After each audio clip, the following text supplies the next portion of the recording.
Hello, I'm David Sullivan, Associate Dean of the School of Fine and Performing Arts at Rider University, and welcome to this Sunday portion of ArtBeast 2021, the Rider Resurgence. Today's panel discussions about how together we will create a vibrant future through arts, entertainment, and cultural engagement and exchange are what really make each iteration of ArtBeast so special and unique. This year's theme of resurgence captures so well what today is all about. A sense of forward momentum into the next phase, the next chapter, the next scene. And how appropriate that the panels address the core elements of resurgence: movement, adaptation, innovation, collaboration, and energy coming together in song, dance, drama, poetry, and cinema. For in these creative exchanges, the future is already unfolding. The stage is already being set. Thank you for joining us today and throughout this 8th annual ArtBeast. Be sure to check out the content that was streamed Friday night, Saturday, and Saturday night at rider.aim once you finish today's events. Thank you for joining us. Enjoy the day and go Bronx.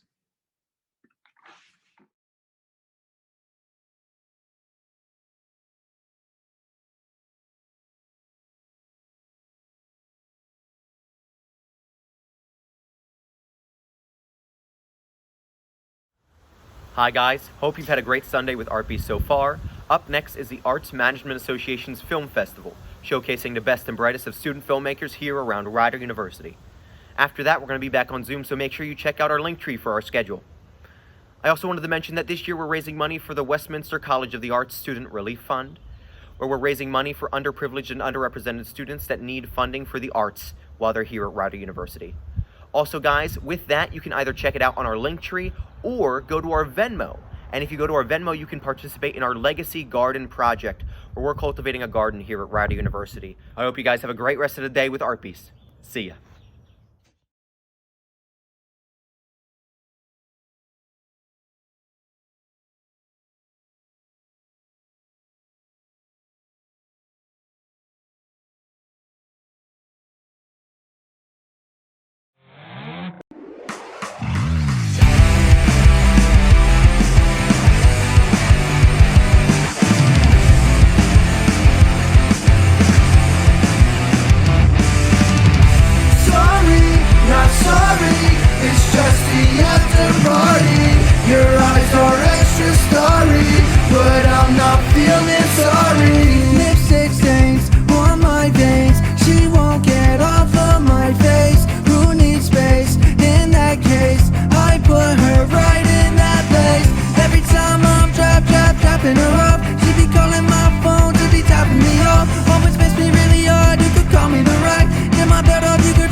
Haunt me, I won't forget what you taught me. Why you tempt me with your body, tease me and taunt me, this tastes like candy. You grab my neck, drop your panties down to the floor, whisper in my ear, what are you nervous for? I say come on baby, you know that there's gotta be more. Don't wanna waste my time with any of these girls anymore. I know that you still want me, don't know why you act like you love me, why you still call when you're horny.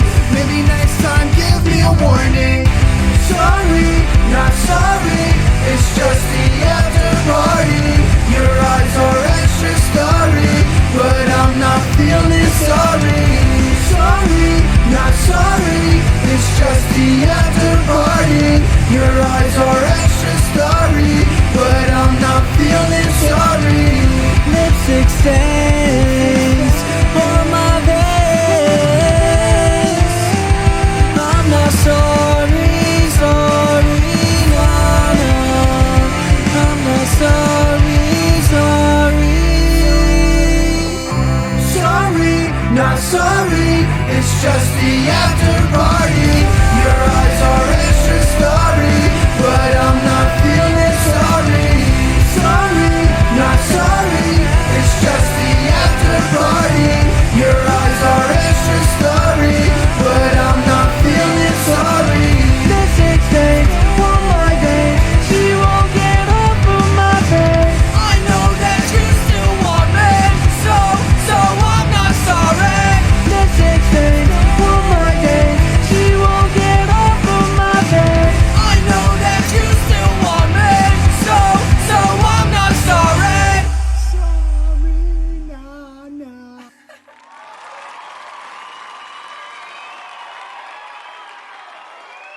Hi, everyone. Thank you so much for coming. We have Tiffany Hartman with us today, and she has submitted her music video called Sorry Not Sorry, and we're here to ask her a couple of questions about that.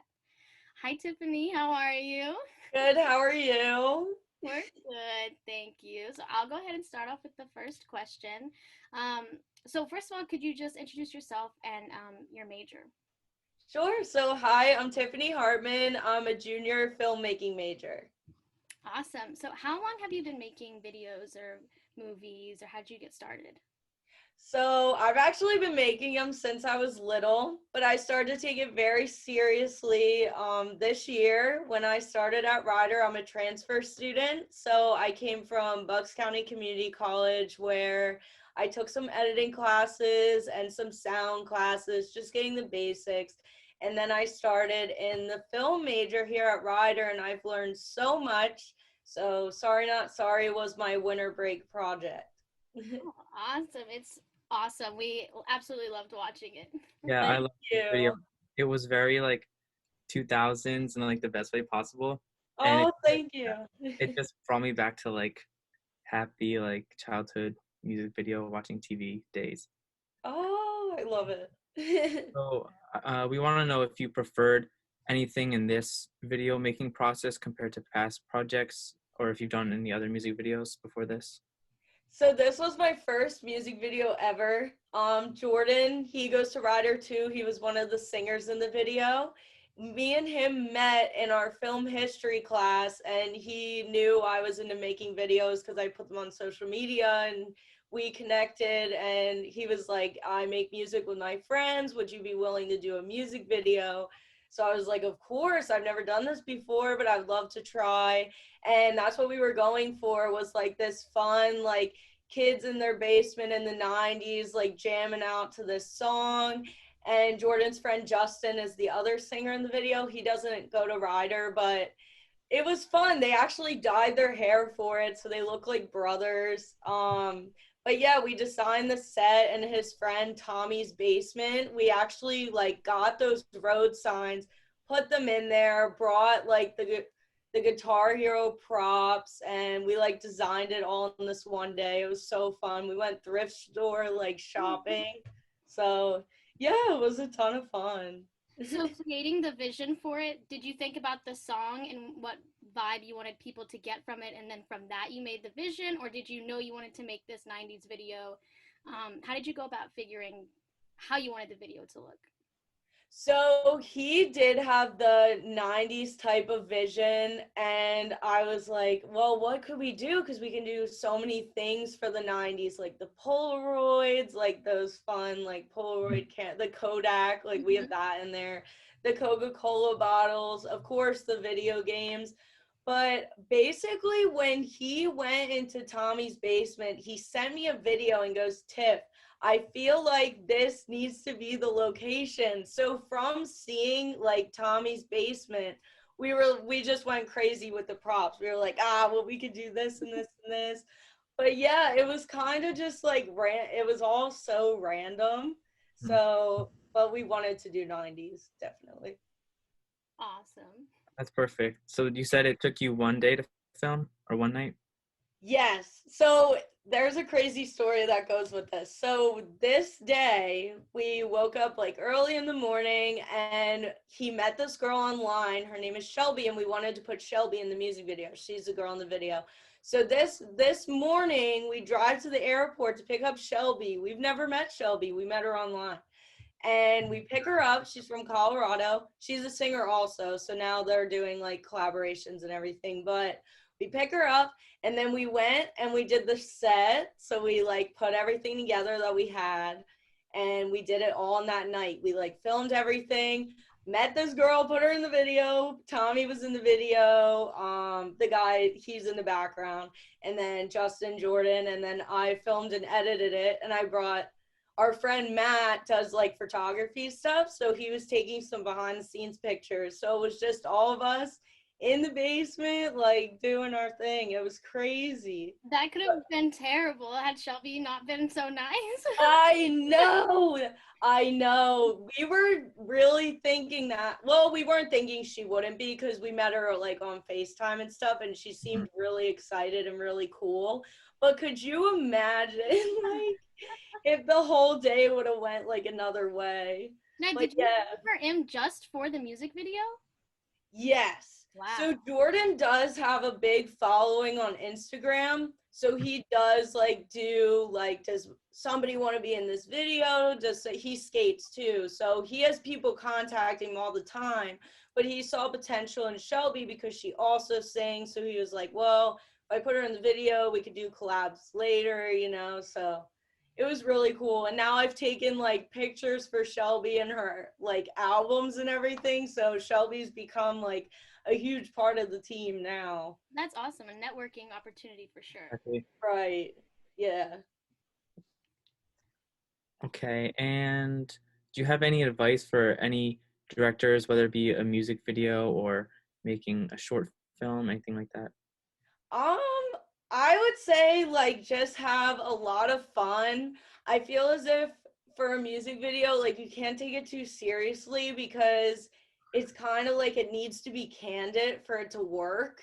So like I feel like because we just met her and everything, it kind of made it really like not planned, not like forced, which made it look like it was more fun, like them dancing around with like the pizza and everything. Like it was just so silly. But I feel like if we would have planned those shots too much, sometimes it just looks fake. So we wanted that feel of like you want to like go to their party in the basement because it's so like random and fun and yeah. So You said this was your first time filming a music video, right? yes, What yeah. were the challenges that you found differently from filming maybe a movie or anything else you might film compared to a music video?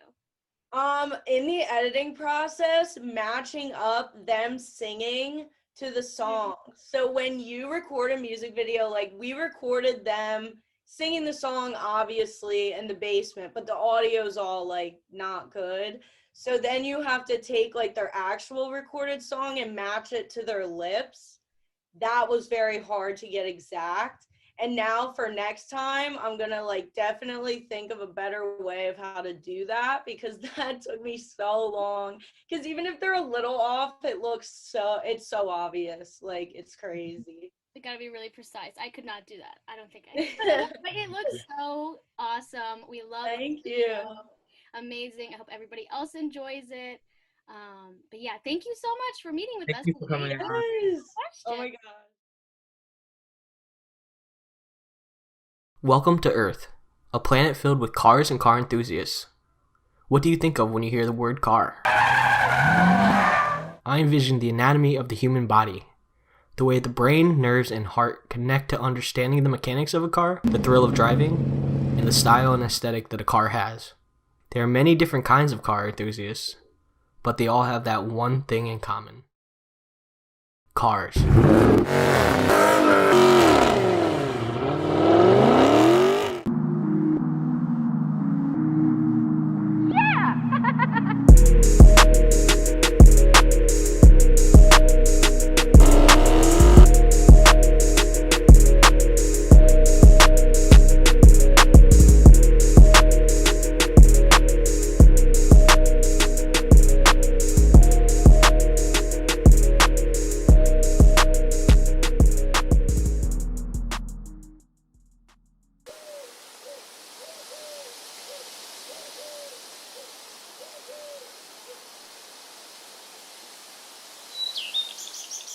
Pedro Rojas, and I'm from Bridgeport, PA.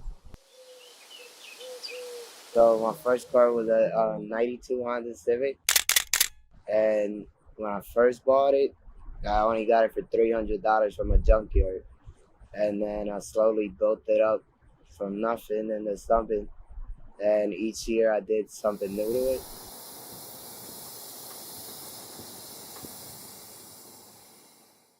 Yeah, I love cars a lot. I just like looking at cars in general, the way that they sound, the way that you could do a lot of stuff to it. Like not just one thing. Like you could do a whole bunch of things to cars that most people won't even think of, like doing to a car. That's basically who I got the like inspiration from. Got it from my dad and my uncles. All they did was work on cars when they were little, and then once they started getting older, that's all they did. And we got race cars, we got show cars in our family. We got like cars that we just do systems on it.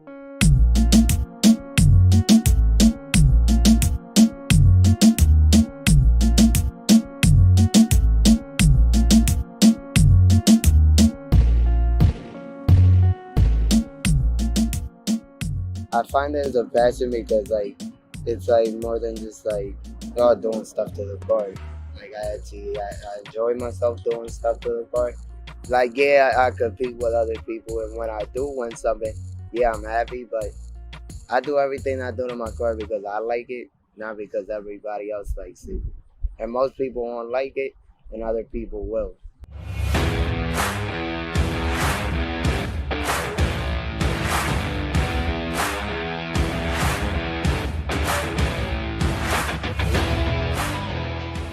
Name's James Han. I run a privately owned BMW shop called Cosenic Automotive. I started working on cars pretty much the day I turned 17 and got my first car. It was a 94 Eagle Talon. Beforehand, I was always the kid taking things apart, learning how to put them back together. I've broken many things, but it's a learning experience. Past 10 years, I've been working primarily on BMWs. Right now, my favorite cars to work on are the older BMW 2002s. It's a learning curve. It's neat to see how they decide to put things together, and it's definitely an eye catcher. A good friend of mine has another shop, and we share the bond of we'd like to make things our own and unique, but we try to keep it in the BMW realm. I have the love for the BMWs. Yes, it is a paycheck, but I choose to work on what I want to work on and how I want to do it because of the love of the car. The older is more hands-on. The newer stuff, you hook a computer up, the computer tells you what to do, and you just change that part. The older takes more thinking, listening, feeling. There's more heart to me in the older cars, so I like the older. I don't know, it's just a passion, you know.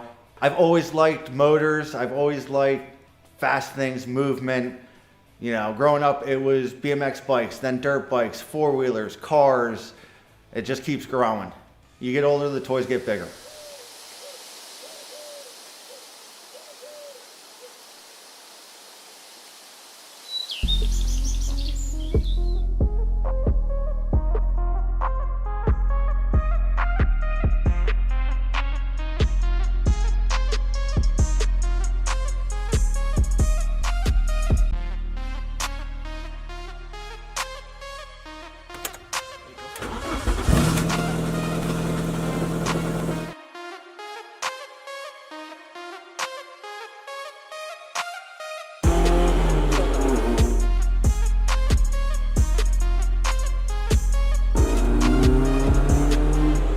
My name is Barry Stevens, and I'm now retired. I used to work at the New York Times, not as a writer.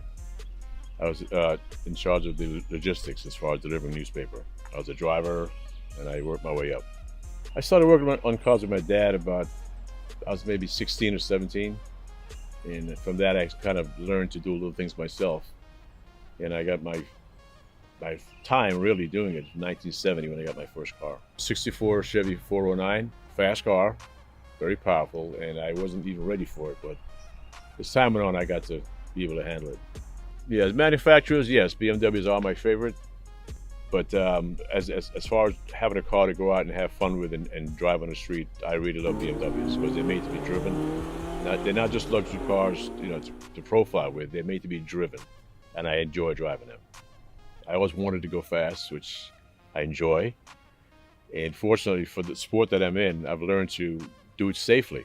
I don't get to go out on the highway and do 100 miles an hour. I can go on the track and do 150, and I get that out of my system. But I've learned to respect the whole car thing from that.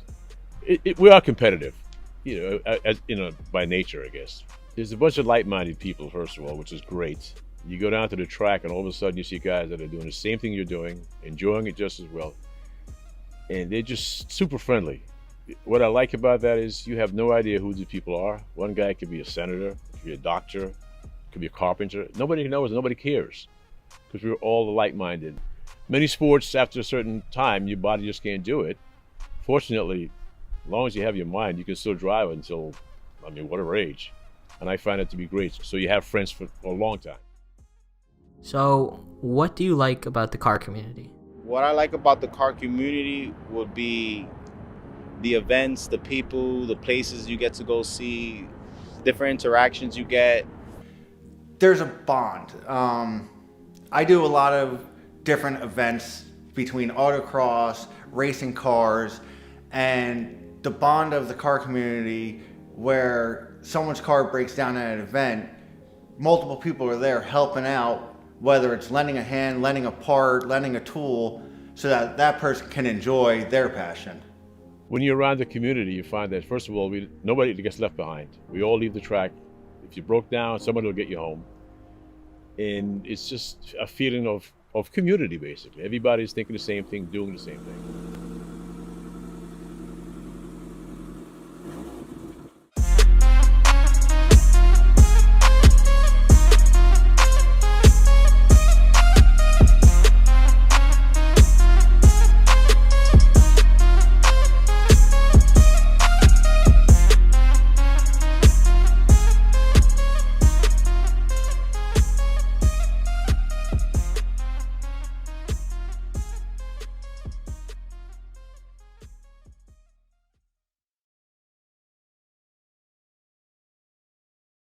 Jane, if you're reading this, I'm sorry.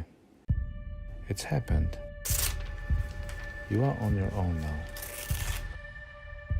You need to be ready. Cover every window. Cover every door. When night comes, remember, don't trust the dark. Don't trust anything. If the cell turns red, if the candles burn out, run. They've come for you. Keep the stones with you. They'll be waiting for it. When you're at your most vulnerable, they'll be waiting for you. Be careful, Jane. I love you. Dad.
There's just something about being on stage that I could never seem to describe. It's as if the entire world paused, lights beaming down on you, and the only thing that matters in that moment is you. Laying out all of your emotions on stage that you can't even work through in your real life, to an audience who has no idea who you are and wishes to escape the reality they face daily. But that's exactly the reason we dance, sing, and act. What the audience doesn't know is that I'm on the move constantly. All performers are. Where will I be after that? Bus tickets, train tickets, plane tickets, jazz shoes, ballet shoes, sneakers. Every day is a different challenge because as a performer, you never know what job you'll have next.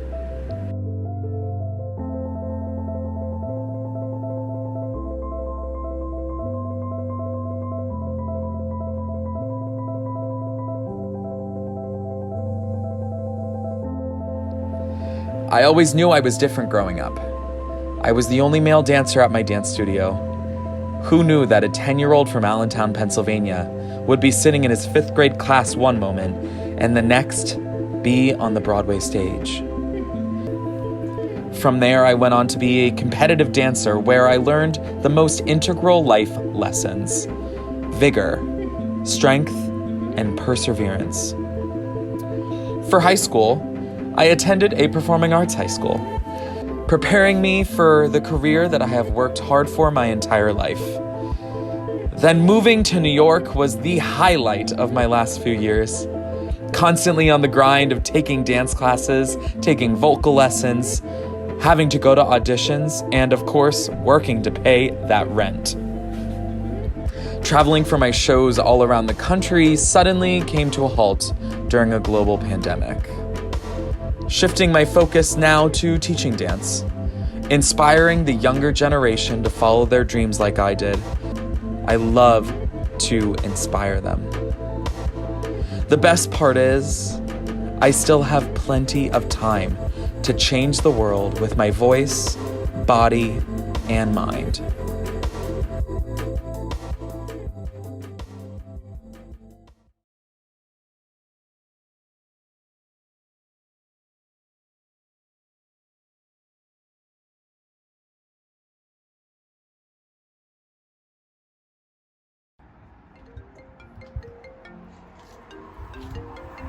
Hello? I wasn't expecting to hear from you guys for a while. Must be pretty urgent then. Fine, I'll consider it. It'll make us even though. Okay, don't get too excited. I didn't say I would help. I'll meet to talk about it. Okay. I'll meet you there in 20. Alone.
Hey. Oh, so they sent you. Should have known. You must really need me then. Samantha. No, David. Last time I saw you, we were on the other side of the world, and you just left me. I did what had to be done. Did what? Leave me in the middle of nowhere? You compromised the mission, Sam. You were on your last chance. What'd you expect me to do? You disobeyed orders too many times. I was doing my job. I would have thought if you had any moral compass that you would have followed me. But I guess I was wrong. Listen, Samantha, I'm sorry. I really am. I've been trying to get them to bring you back on the team, but each time they turn me down. Except for this time. You know things that no one else does. You're the biggest asset we've ever had, and you're also our biggest loss. Sam, this is your chance to come back. I don't know, David. Things are different now, and I can't help but think that they're just going to drop me again. Please, Samantha, you're the best partner I could have ever asked for. Like I said before, I have to think about it.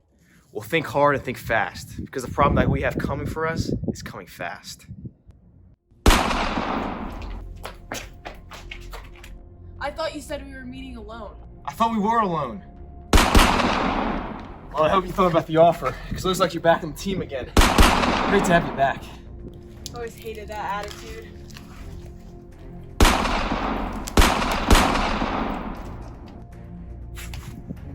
There's two of them. Ah!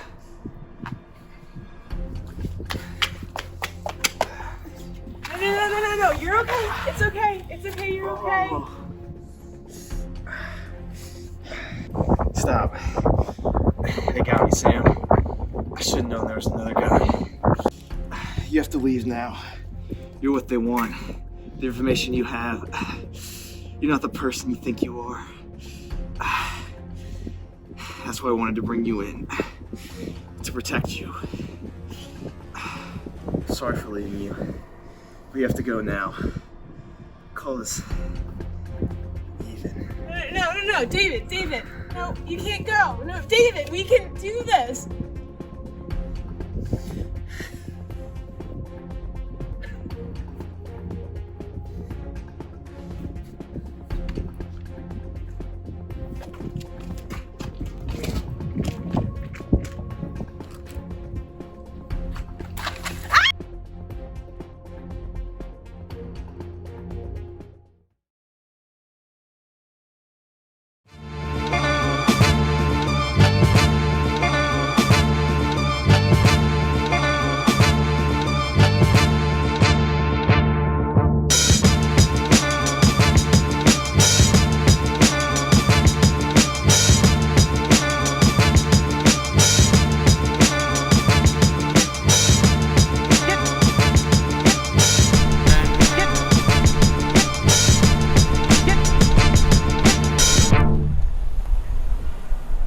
My name is Franklin Stevens, also known as Barry Stevens.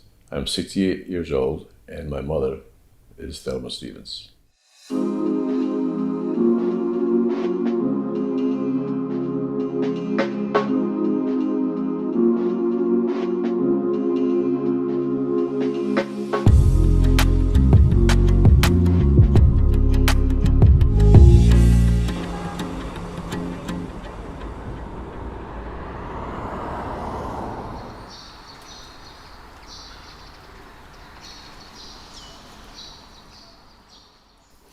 My name is Thelma Stevens, and I came to the United States in 1953, and I'm now 89 years old. When my mother left, I had no idea. I was only about 1.5 years old. However, as time went on, I did miss her. Oh, it's a sad thing. It was sad. Can you imagine Barry? He was only a baby when I left him. He was not even a year old. We were months old. Oh, and you don't know me. My life in Jamaica was pretty normal. I had a lot of friends. I did live with other people other than my family. I always felt that my life was normal because a lot of people in the West Indies, their parents either went to the USA or Canada or even England. And so the idea of not having your parent or your mother was not a great big thing. I came out to see you when you were 5 years old, but I couldn't take you back. Immigration laws didn't permit you to come and visit and take your child back and go back and forth. I wanted my child here with me. Any mother would have liked it better, but I was the only one who could count the time. The idea of moving around from one place to the next was a little strange because I was living with people who were not family, but they treated me well. However, I really never had my mom and dad like most kids did, or the children that I stayed with. So that was an experience that taught me to be very independent, whether I wanted to or not.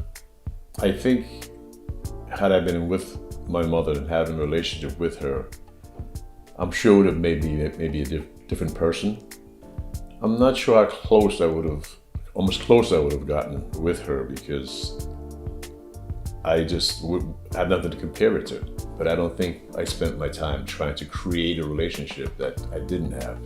Because the one thing I learned about life is that you can't go back to the past and change anything. We were close, and we kept writing letters. We didn't have the luxury of telephones, could phone all the time and talk to each other. We never talked to each other for months. We wrote letters, and once in a great while you get a chance to talk on the phone, but it was mostly by letter. Where we were down in Lucy, we had no phone lines because there was no electricity running down there. We just kept writing letters and communicated that way, and when we found out about a phone that was like $1 million, and whatever little money you had, you put it together and you paid for a phone call.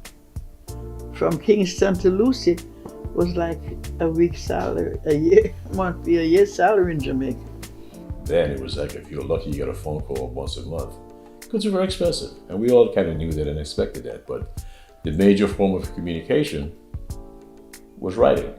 He wrote to me and told me that they're gonna be coming down there to find me. When I came to America, my first experience with her was that wow, this is my mom. Now I'm home. That's kind of how I felt. Although I'd met her before when she came to Jamaica, and it was the idea, it was like a myth, because I didn't know really what to expect to, who she would have been. But I was so really thrilled to know that this was my mommy.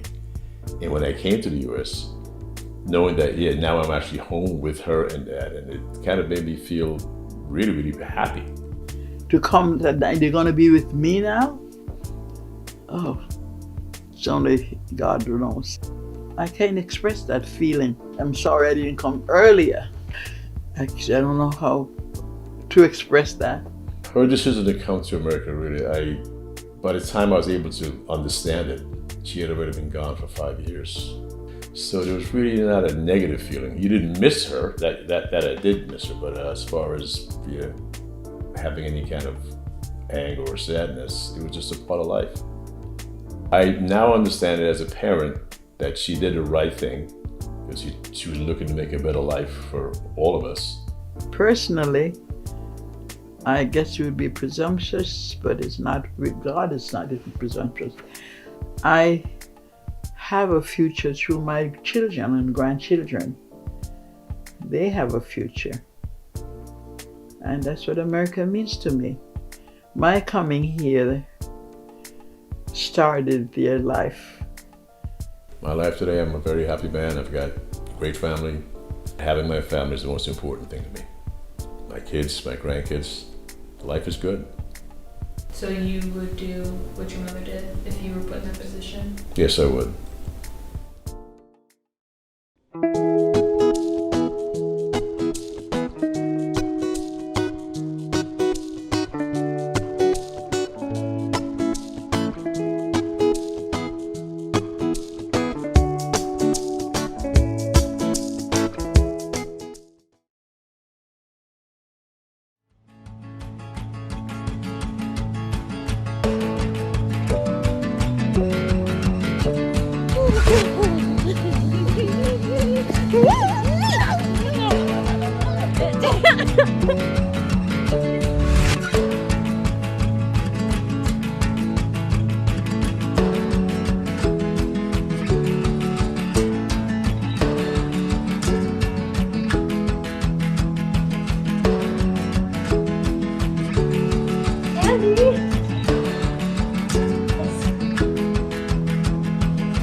You called me Jules. No one's called me that since high school, and now we're here. We're here.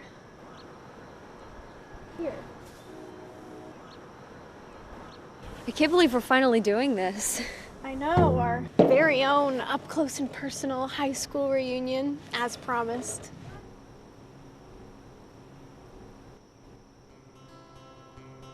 You know what?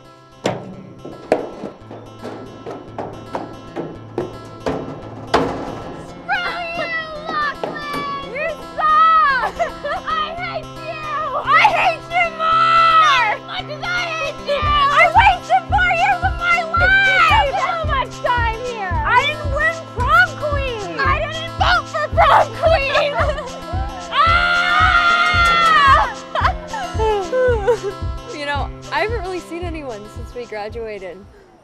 Not even you until now, so. I know, crazy. Life, I guess, and just like, yeah. Would you believe that Ginzy is going to be 12 next week? I don't care if your car dies, your phone dies, if Ginzy dies. Oh! Well, I'm serious. Okay. Let me see if I'm picking up what you're plopping down here. If Ginzy dies, and I miss this dancing, Prom. because It's prom. I had to put my cat down to rest for all eternity, our friendship is over? Yes, that's exactly what I'm saying. Okay. Just come here. What? Come on, put it on. No. Come on, at least hold it up to you. No. Just for me. Get up. It's not look good. It's gonna look great. No, it's not. Yeah. No, it's not. I am correct. No, it looks Yes, I fantastic. am. No. Yes, you're gonna look great. Will you be there? Yes, I'll be there. Wow, she's really getting up there. Yeah.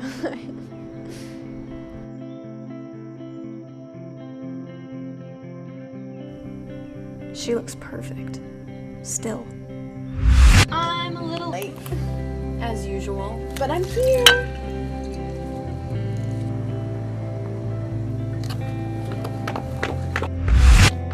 You good? Yeah.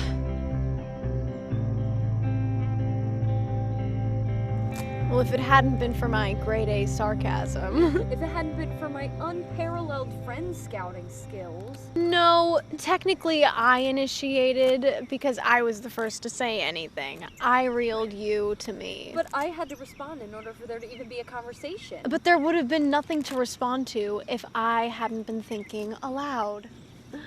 Well, all I know is I initiated. So there. Come on, Jules. You come on and get me, Anne.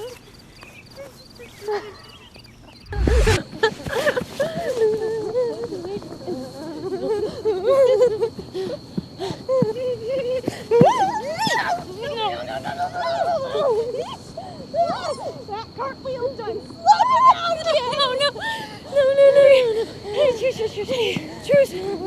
Truce. Drew, I want to tell you something. Okay. Just come here. You're it. I'm just kidding. I'm kidding. Andy.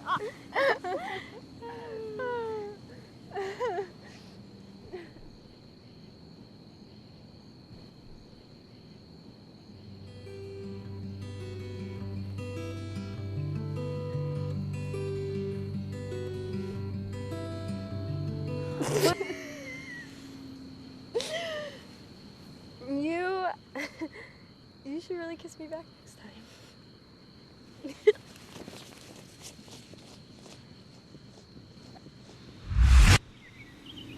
Next time? Where did you go, my sweetest friend? Where did you hide? I hope this isn't it. What do you mean? Us. It's been so long, and I miss spending time with you. I miss spending time with you. No, this can't be it. I meant to tell you that you look older, by the way. In a good way. Do I feel older? Do I?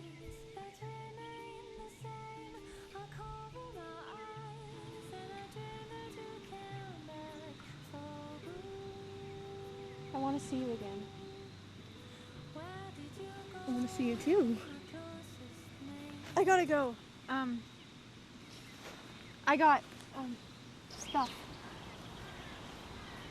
I'll call you.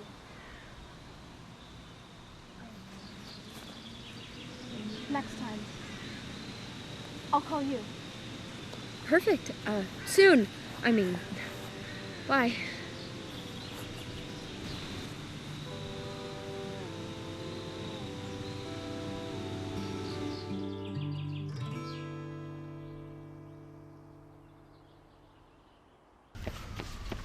Mom, I'll call you back. You are a page in my story that I've torn out. Attention Hamilton customers. The 1:33 p.m. westbound train to Trenton is now operating 31 minutes late. Right. Great. Mom, my train is literally pulling away.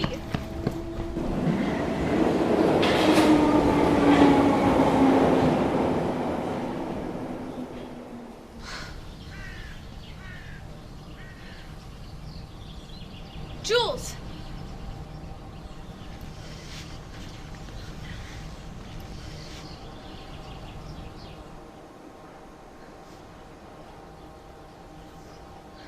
I'm gonna come over. I'm gonna come over.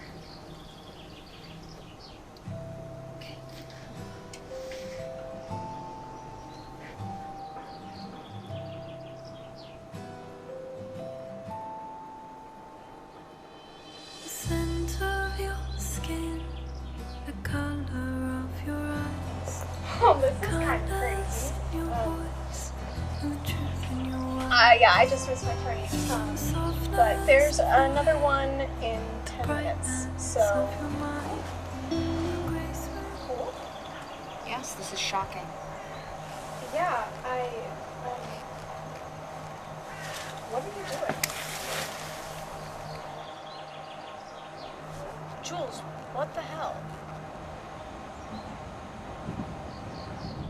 I received no call from you.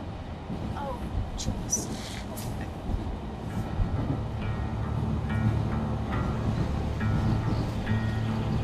You said you were going to call next time. When is there ever going to be a next time if you never call? Well, Ginsey died last week, so no, I didn't call. But neither did you. My train is here. I have to go. Wake me up before you leave. I'll get up, harvest the morning, shatter those bad dreams that keep you awake. Those dreams I was living in, those things I saw there.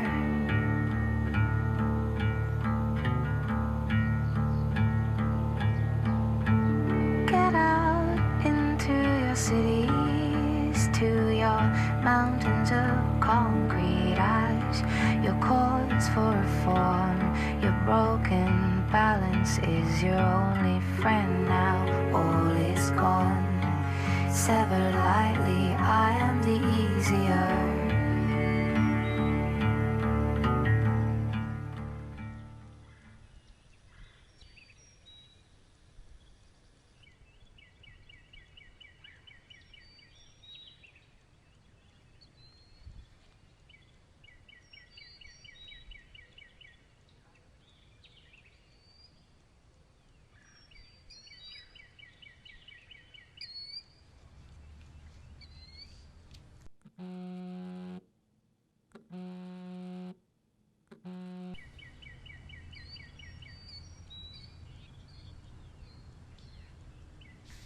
Hey, Jules, it's me.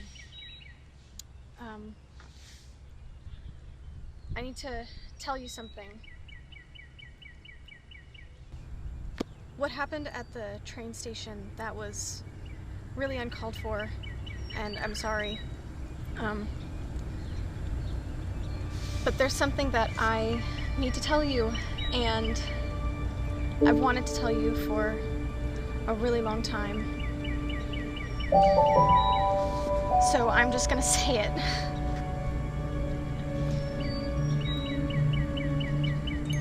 I love you, Juliet. I always have.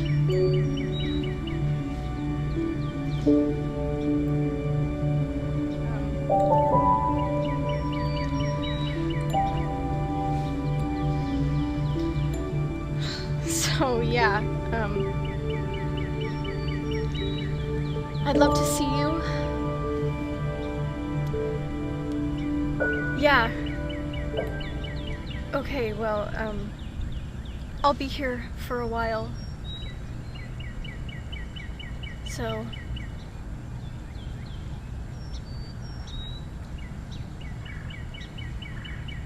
I'd love to see you.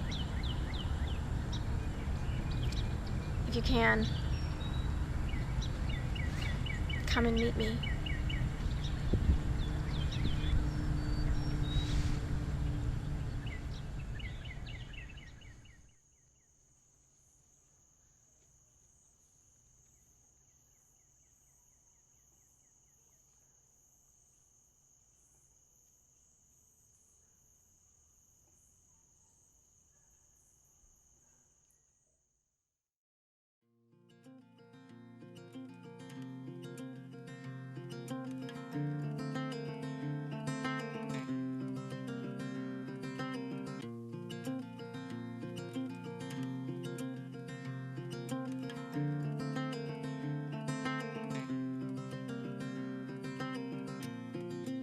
See the moon in a sunlit sky.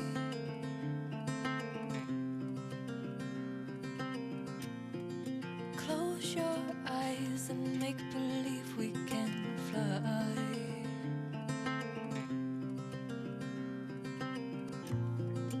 Build a ship from the debris we find.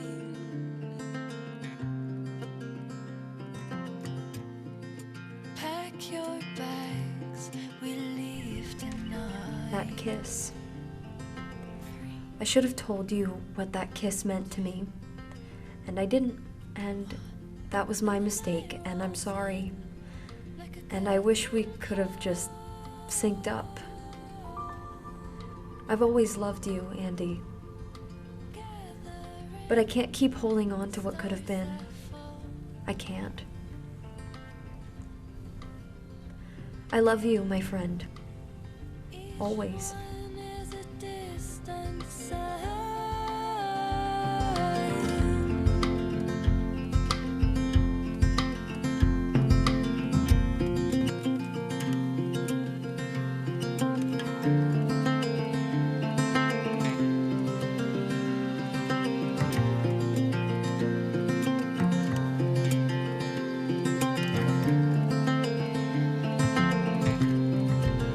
The world looks so different to me tonight. Is Becca Gellanella. I worked on this for Jay Stern's filmmaking 3 class. This was a collaborative effort between myself and 3 other lovely lady filmmakers, including Vic Grazanzio, Kristen Wisniewski, and Madeline Mochiska. So my role in the film, we all kind of decided that we wanted to each play a part. So we actually kind of split the director role into 3 different positions, and as well as the writing process. Vic and Kristen kind of took the lead as our lead writers, and then Maddie and I came in and helped with the editing process because this film ended up going through so many drafts. But yeah, the nature of the film, we wanted it to be kind of collaborative, so we all took a lot of different chunks of that process. Yeah, so we started talking about this film over the summer because all of us knew we were going to be in that class together. So we kind of were lucky enough that we knew we wanted to work together and do something from a strong like female perspective. So we kind of like were playing around with ideas. We just had like a group brainstorming meeting in I think September, like just as the first week of class, right? And in that process, we kind of described that we wanted to do something that showed different perspectives of the same story, because, you know, in our own experiences, even through our relationships, we all have such different ways of telling that story. So it's like, even if we're having the same relationship with somebody, the way they're viewing that relationship is so vastly different from the other person's experience. So we started this as kind of showing dual perspectives. So we wanted to take these two characters and show how differently they might view the relationship with one another and all of the confusion that comes with that. So given that, we decided each of us were gonna birth two characters. So me and Kristen came up with the character Andy, played by Sophie Friedman, and Maddie and Vic came up with the character that Taylor Rufo portrayed, Juliet. And we didn't tell each other like, you know, what gender they'd be, what they'd be like, anything at all. We just, you know, anything we wanted to do, we created them together. And then we had these characters meet, and we decided based off of all of the qualities that we gave these two characters, what kind of relationship they would have. So it was really an organic process, and totally surrounded by character, of kind of building the plot around them. But yeah, we thought showing this relationship over stages of time, kind of playing with the past and present, would be an interesting way to show that, and maybe less non-linear than traditional storytelling would be. See what happens. You know, I think it really, you know, especially because we had Vic and Kristen who started it, I think Vic kind of identified with Juliet's character so strongly, and Kristen Andy, so that they were kind of able to write as true to their voices as possible. And yeah, I don't think it was trying to feel forced. A lot of it was actually location driven. So we have these three really distinct locations, where one is on these high school bleachers where they meet. And then the chapter 2, if you will, is at the train station, and then chapter 3 at the lake.